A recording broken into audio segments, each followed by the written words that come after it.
నూతన రాజధాని విజయవాడ నగర పరిధిలో సమగ్ర భూగర్భ నీటిపారుదల వ్యవస్థను తీర్చిదిద్దే చర్యల్ని ప్రభుత్వం వేగవంతం చేసింది. ఇప్పటికే ఇందుకు సంబంధించిన పనులు మొదలుపెట్టింది. కొన్ని చోట్ల మార్పులు చేసే అవసరం రాగా అన్ని పార్టీలకు చెందిన కార్పొరేటర్ల అభిప్రాయాలు తీసుకునేందుకు నగరపాలక సంస్థ అధికారులు సమావేశం ఏర్పాటు చేశారు.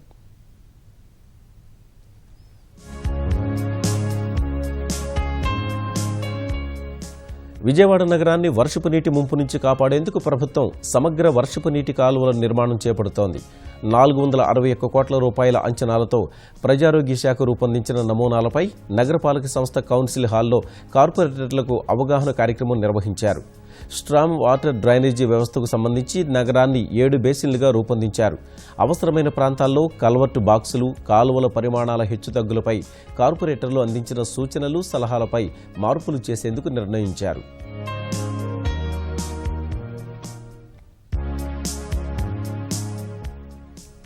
ఇప్పటికే డివిజన్ల వారీగా నివేదికలు తయారు చేశారు. నగరంలోని ఏ డ్రైనేజీలకు ఏ కాలువల్ని అనుసంధానం చేయనున్నది అధికారులు కార్పొరేటర్లకు వివరించారు. ఎలాంటి వారు దక్కించుకోవడం జరిగింది.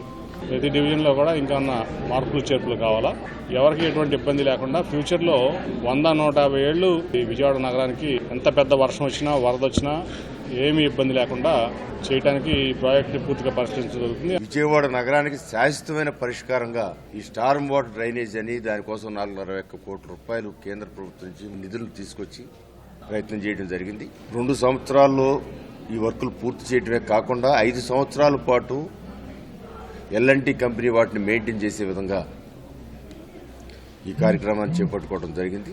ప్రాథమిక అవసరమైన ఈ స్టార్మ్ వాటర్ డ్రైనేజీ కార్యక్రమం ద్వారా నగరం ఇప్పుడు కూడా నాణ్యమైన డ్రైన్లు కన్స్ట్రక్షన్ ద్వారా ఈ యొక్క స్కీమ్ని ముందుకు తీసుకెళ్లడం జరుగుతోంది. మొత్తం 142 kilometre of major drains, 301 kilometre of minor drains, 30 box culverts, తర్వాత ఒక 1200 మీటర్ రీటైనింగ్ వాల్ వచ్చేసి ఈ ప్రాజెక్టులో డిపిఆర్ ప్రకారం డిజైన్ చేసుకోవడం జరిగింది. ఫీల్డ్ సర్వేకి వెళ్ళినప్పుడు ఇక్కడ ఉన్న సమస్యలన్నీ పట్టి చేసినప్పుడు మనకు ఎక్కువ మేజర్ డ్రైన్ వచ్చేసి అవసరం పెరుగుతూ ఉంది. సో దాన్ని మొత్తం చేసుకుని దాదాపు ఒక 200 కిలోమీటర్ వచ్చే అవకాశం ఉంటుంది.